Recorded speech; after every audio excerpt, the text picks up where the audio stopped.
The story starts with a kid in his room laying on the bed. He checks on his phone to see that his school is giving him supplementary classes due to the number of absences. Seon-do doesn't really care about these things and says that the only thing that is real to him is a place called a lucid dream. Seon-do goes back to his dream world, where he was the hero of a place called the Mysterious Island. It is said that this place has no boundaries and that you could even have superpowers of your own. He then jumps to different places, visiting other races, creating new lands, and building an entirely different persona. As Seon-do enjoys the moment, all of a sudden, a black ball appears in the sky. He says that it isn't one of his creations. The black ball crashes down upon his world and destroys everything around it. It then creates a humongous hole in the middle of his land. This made him bewildered due to the fact it all happened in just a few moments, and everything is in shambles. As he stands frozen, something slithers towards him from the hole, and it then pulls him to the abyss without him knowing what may come next. When a dark ball comes crashing down from above, and Seon-do is revealed inside it, he wakes up to find that the place is completely filled with cubes. He thought that he was in his dream world and said that this place shouldn't exist. All of a sudden, a mysterious person jumps in out of nowhere. He sees her, and immediately orders her to go over to him. The girl only turned towards him but did nothing. Seon-do was confused why she wasn't listening to him. The girl then walks towards him and alerts Seon-do. As it turns out, Seon-do didn't realize he was still in his dream world and thought that all in his dream fell under his command. He proceeds to ask her about the place and how she entered his dream. The woman gets irritated and pulls out a sword to his neck. Seon-do gets startled. The woman doesn't answer him and asks her instead about which team he's on. He doesn't know what she meant, but then the woman tries to end him. Seon-do got scared and told her to stop. He then thought this would be a chance and ordered her to drop the sword and obey his commands. She gets mad, but what happens next will shock you. Moments later, she draws Seon-do's entire experience and how he ended up in the cube world. After the story, she asks how she got to this place without passing through the counter. He looked confused. She then says that she understood it, but it didn't make total sense. As they were talking, another guy crashed to the scene, but not too long after that, as two other guys appeared to be hunting this unknown man. The guy called Rave tells his partner to hurry up and take his band. He then tells him to take the time and enjoy the moment. The woman noticed them and says they're the green team. After taking off the band, the blue-tongued dude decides there's nothing more to do but move to the next area. But before they left, Rave noticed the girl with the blue band and told his partner Danny to hunt them instead. The woman noticed their stare as well and told Seon-do to prepare himself to run. Danny aims at them and takes his shot. The woman pulls the boy by his necktie and dodges the blast. The two waste no time and proceed to chase them, as their enemy keeps firing shots at them. Seon-do remembers that even in his dream, he can feel the pain. After the realization, he runs even faster. The girl readies her sword and runs over the other side of the corner. She stabs the wall and slices it across. It then opens up a mouth-like portal to somewhere. She proceeds to push him off and the portal closes.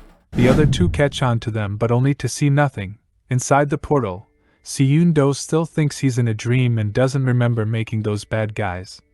She then reminds him that he's not in his dream world anymore and tells him that this world is a shared dream.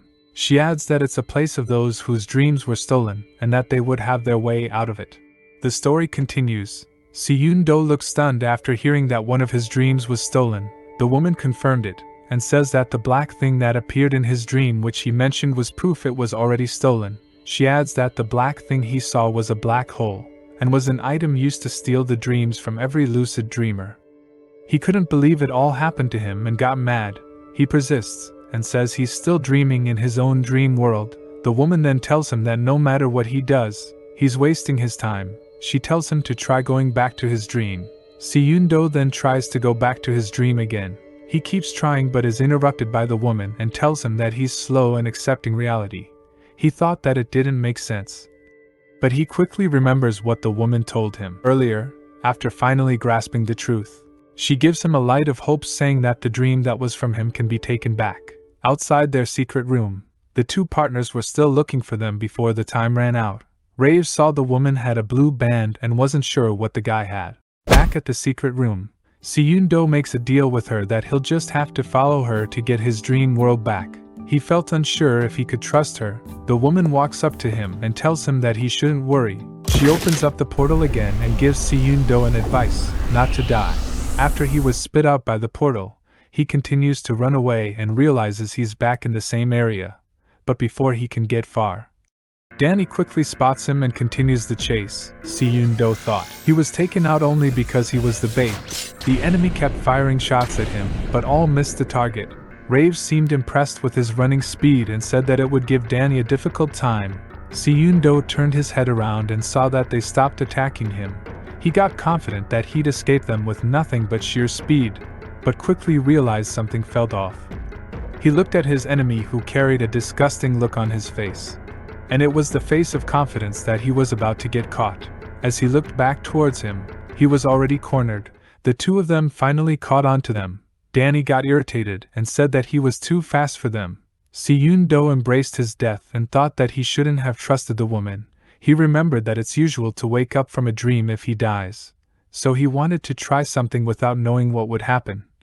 Danny got impatient and gave him a few seconds before he got shot. Si-yoon-do got tempted to tell them where the woman is, but tells them to kill him instead. He thought that if he's going to die, he'll do it quick and painless. Rave tells Danny he can do whatever he wants since they've already failed the mission. He changes his weapon to a melee type, then charges towards Si-yoon-do and tells him that he'll enjoy the moment. He quickly realizes that the enemy knew he could feel pain even in dreams. As he's about to get hit, a portal opens above them. It spits out the woman and crashes onto the enemy. After the smoke clears, the woman has already eliminated the enemy. She tells Si-yoon-do that if he wants his dream back, she won't let him die. The enemy evaporated, leaving two bands behind. He asked if she is able to disrupt space using time via a certain item. The girl taunted him using the armband from the robot. Rave took a fighting stance, preparing to fight the girl. His first move was to launch a ranged projectile at her, which she deflected without problems. But Rave could switch places with the projectile, which caught the girl off guard. After the dust cleared, it turned out the girl managed to dodge the attack, only sustaining a cut in her face, while being amazed to her speed. Rave thought that defeating her would take time, so he turned his attention to Si-yoon-do, who felt relief about what happened but is completely oblivious to what will happen next. Rave stood behind him and then started to barter with the girl. He wants to get the green and blue bands since the girl already has them. But what's strange is that Si-yoon-do has no color bands, which reminded him about his first encounter with the girl. Rave thought that Si-yoon-do was just a cuber since he removed his band and was not eliminated, and that's why Rave assumed that Si-yoon-do was not a cuber like them. And if he is not a cuber, that means if he dies here, he will not get his dream back. His offer is the blue band in exchange for Si-yoon-do's dream. As time slowly rams out, it makes Rave even more desperate. The girl declined the offer, which worried Si-yoon-do and angered Rave. He vented his anger on Si-yoon-do, but the girl reacted quickly, saving him and cutting off Rave's hands using the mark she left when she first landed, defeating him, and accidentally leaving Si-yoon-do a green band on his shoulder, which qualifies him for grading. The organizers announced that the mission is over and that the players must raise their bands over their heads to be counted. Here we can see the state of other players. While Si-yoon-do is still confused about what this all means, the girl offered Si-yoon-do the blue band she has, saying that he can do whatever he wants with it. The organizers said that 250 dream points will be split amongst the winners, and they will be transported to 1i1 Cube. Si-yoon-do slowly vanished and reappeared in a place that is somewhat similar to a lobby. He asked himself where he was, and then the girl he met before explained where they are now. The place they are in right now is called the 1i1 Cube, or the gray state where everyone's dream is shared. Si-yoon-do still can't believe what he is experiencing, but he will soon know enough. The girl further explains that there are people who dive even deeper into the cubes, called cubers, and that he just somehow managed to join a high-ranking first-floor cube. The girl slammed her hands against the wall, cornering and frightening Si-yoon-do. She explicitly explained that if he dies in here, he will lose his dreams forever. The clock in the middle of the room indicates that they have to go now. The girl told Si-yoon-do to meet her at Cube 2i1 at 10 p.m. She vanished while saying Si-yoon-do's name. But there is still a problem. He does not know how to leave the dream cube, and everyone is leaving one by one. With no one to ask, Seyun-do panics. And then we can see someone watching him, thinking that something fun will happen soon. The clock rang, which presumably forced players to wake up since Seyun-do left the place as well. He woke up in his bed huffing and sweating, still thinking if everything was real. We get a scene on a school, where something caught this student's attention. A gloomy guy who was in the same class as them. The guy said it was a new pattern that the said student went to school early even though the architecture class is in the evening. That student explicitly said that other classes are useless, and the class that matters only is the architecture class. And that he always leaves when it's done regardless of what class is next. Ji-won knew this student as the weird kid in middle school, but more importantly his friend wants to go gaming.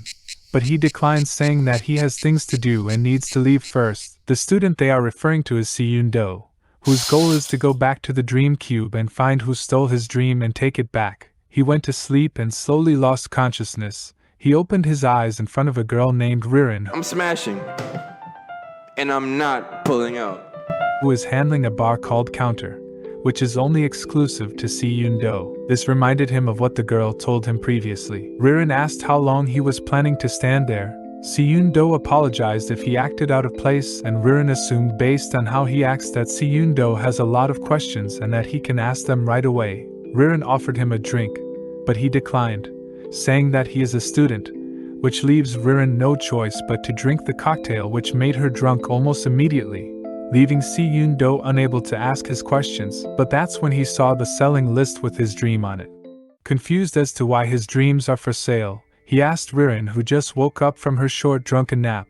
She thought she was explaining and left off at the sales list. Even though she has not started anything yet, she is going to explain the next topic, but is interrupted by Seyun-do, who wants to ask why his dream is for sale, and that it is inherently his dream, meaning he should have it back. As the manager of the counter, Ririn can only tell him one thing: dreams cannot be retrieved and they must be bought back. Ririn explained the shared dreams, which are 9 by 9 by 9 in rooms, and in order to buy these dreams, he has to collect dream points. He then asked how long it would take to collect 1,000 worth of dream points, which could take at least a month up to a year, or perhaps he might lose them without getting them back. Seyun-do showed his resolve by saying that he will get back his dreams no matter what. Ririn offered Seyun-do a challenge, but first he must have a weapon to clear missions on his own. A panel appeared in front of him that showed 5 different types of skills, but he could only choose 2, and that the item would vary depending on the skills he used in the panel. Ririn said that he should think hard and carefully before choosing a skill because he cannot change it afterwards, and the item will be given to him automatically in his next mission. Seyun-do analyzes his choices but needs clarification from Ririn, who is sleeping again. After choosing his desired skills, a door labeled 2I2 appeared exactly where Seyun-do and the girl from earlier were supposed to meet. He entered the door, where he was introduced to his next mission and a giant. All the while the organizers explained the mission. The theme of this mission is chaos, and it's called the Labyrinth of Chaos. The goal is simple: they have to reach the orb and exit the maze, and after 16 people acquire the orb, the mission will end. The organizers announced the mission had started while Seyun-do stood still, confused since he thought that that was the place where people who lost their dreams gathered. He was greeted by a guy holding an umbrella who told him that all those people lost their dreams, including the Iron Giant and the werewolf. The guy in the umbrella finds it hilarious that Seyun-do is totally clueless about what is going on. He clarified that there are no exceptions. If a person is there, it means they lost their dream. The guy in the umbrella asked Seyun-do if this is his first mission. He introduced himself as Ji-won, and Seyun-do introduced himself as Do-Seyun. It turns out, the reason non-humans are there is because, in their own dreams, they are also non-humans, and the place will depict them depending on how they see themselves in their most recent dream. Which explains why Seyun-do is still in his hero appearance, confusing Ji-won. Suddenly, we can see a mysterious figure eyeing both of them with a malice look on his face. Stay tuned to see what happens next, and let us know in the comments if you want us to make a part 2. And don't forget to like and subscribe. See ya later. Insert funny outro. Thanks for staying in tune with our manga recap. Don't forget to like, subscribe, and hit the bell button for more updates from our content.